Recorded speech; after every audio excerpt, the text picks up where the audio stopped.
Hello my dear family members, అందరికీ నమస్తే. Welcome back to our mom with Yashu cooking world channel. అందరూ ఎలా ఉన్నారండి? మీరందరూ బాగుండాలని మనస్ఫూర్తిగా కోరుకుంటున్నాను. ఈ శ్రావణ మాసం అంతా అమ్మవారికి ఇష్టమైన ఏదో ఒక నైవేద్యం అయితే చేసి అందరూ దేవుడికి సమర్పిస్తూ ఉంటారు. మరి అలాంటి నైవేద్యాల్లో ఒక్కటైన చక్కెర పొంగలి. ఈ చక్కెర పొంగలి అంటే అమ్మవారికి చాలా ఇష్టం కదండి. అన్నం ఉడికించే పని లేకుండా చాలా సింపుల్ గా అయితే ఈ చక్కెర పొంగల్ని చూపిస్తాను. ఎలా చేయాలో చూసేద్దామా? ముందుగా స్టవ్ ఆన్ చేసి ఫ్లేమ్ అనేది మీడియంలో ఉంచుకుని ఒక పాన్ అయితే పెట్టుకోవాలి. ఈ పాన్ హీట్ అయిన తర్వాత 3/4 కప్పు వరకు చెక్కులేని పెసరపప్పును అయితే వేసుకోవాలి. ఇప్పుడు ఏ కప్ అయితే చూపిస్తున్నానో మిగిలినవన్నీ అదే కప్పుతో మెజర్ చేసి అయితే ఈ ప్రసాదాన్ని ప్రిపేర్ చేసుకుంటాను. సో ఈ పెసరపప్పుని మనం కొంచెం కలర్ చేంజ్ అయ్యేంత వరకు ఫ్రై చేసుకోవాలి. వీడియోలో చూసారు కదండి, పెసరపప్పు అనేది కొద్దిగా కలర్ అనేది చేంజ్ అయింది. ఇప్పుడు స్టవ్ ఆఫ్ చేసుకుని ఈ పెసరపప్పును అయితే 2 సార్లు వాష్ చేసుకోవాలి. ఇలా వాష్ చేసుకోవడం వల్ల పెసరపప్పులో ఏదైనా డస్ట్ అనేది ఉంటే పోతుంది. సో తర్వాత మరొకసారి స్టవ్ ఆన్ చేసుకుని ఈ పెసరపప్పు ఉన్న కడాయిని అయితే స్టవ్ మీద పెట్టుకోవాలి.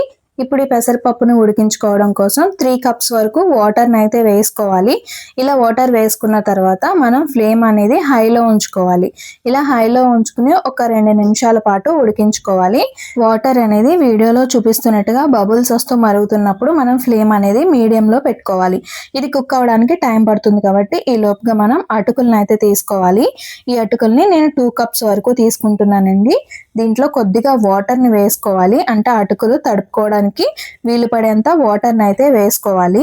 వాటర్ అనేది మరీ ఎక్కువైతే అటుకులు బాగా ఎక్కువగా నానిపోయి ముద్దలా అయిపోతుంది. సో తక్కువ వాటర్ వేసుకుని ఇలా కలుపుకోవాలి, అప్పుడైతే పొడి పొడిగా ఉంటుంది. ఈ లోపుగా పెసరపప్పు కూడా ఆల్మోస్ట్ కుక్ అయిపోయిందండి. ఇది కుక్ అవడానికి నాకు 15 నిమిషాల సమయం అయితే పట్టింది. చూసారు కదా, చేత్తో మెదిపితే ఇలా బాగానే మెత్తగా అయితే అయిపోతుంది. కానీ మరీ ఎక్కువ మెత్తగా అయితే కుక్ చేసుకోకూడదండి. సో ఇప్పుడు దీన్ని అయితే తీసి పక్కన పెట్టుకుంటున్నాను.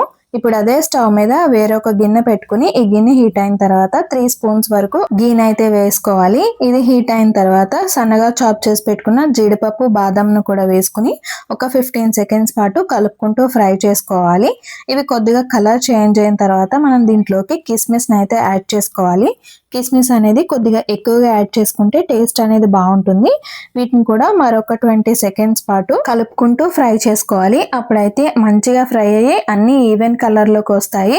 సో ఇలా ఫ్రై చేసుకుని ఇప్పుడు వీటిని వేరొక ప్లేట్లోకి అయితే తీసుకోవాలి. నేను మర్చిపోయానండి, దీంట్లో పాటు కొబ్బరిని కూడా వేయించుకోవాలి. కొబ్బరి వేయించుకోవడం నేను మర్చిపోయాను. సో తర్వాత వేరొక ప్యాన్ పెట్టుకుని దీంట్లోకి అయితే కొబ్బరిని అయితే వేయించుకుంటున్నాను. సో ఇలా కొబ్బరిని చిన్న చిన్న ముక్కలుగా కట్ చేసుకుని వీటిని కూడా కొంచెం కలర్ చేంజ్ అయ్యేంత వరకు ఫ్రై చేసుకుని వేరొక ప్లేట్లోకి అయితే తీసుకోవాలి. ఇప్పుడు అదే కడాయిలోకి 1 ఫుల్ కప్ వరకు బెల్లం తురుము తీసుకున్నాను. 3 స్పూన్స్ వరకు షుగర్ ని కూడా తీసుకున్నానండి. ఈ స్వీట్ అయితే సరిపోతుంది, కరెక్ట్ గా ఉంటుంది. సో ఇది కొంచెం కరిగిన తర్వాత ముందుగా ఉడికించి పెట్టుకున్న పెసరపప్పు ఏదైతే ఉందో దాన్ని దీంట్లోకి అయితే వేసుకోవాలి. ఇలా వేసుకున్న తర్వాత ఒక 2 నిమిషాల పాటు మీడియం ఫ్లేమ్ లో ఉడికించుకోవాలి.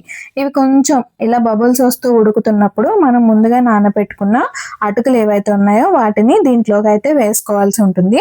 మొత్తం అంతా బాగా కలిసేలా ఒకసారి అయితే కలుపుకోవాలి. ఇలా కలుపుకున్న తర్వాత మరొక 3 నిమిషాల పాటు వీటిని అయితే ఉడికించుకోవాలి.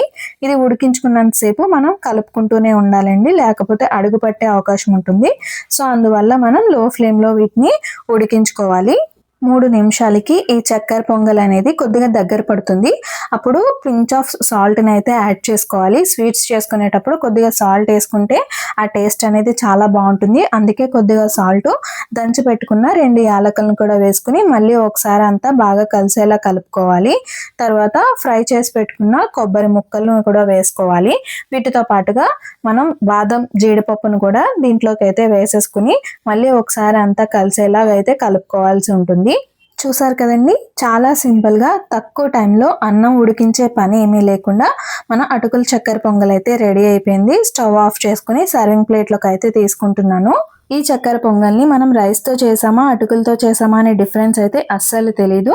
టేస్ట్లో చాలా బాగుంటుంది, పొడి పొడిలాడుతూ మంచిగా అయితే ఉంటుంది.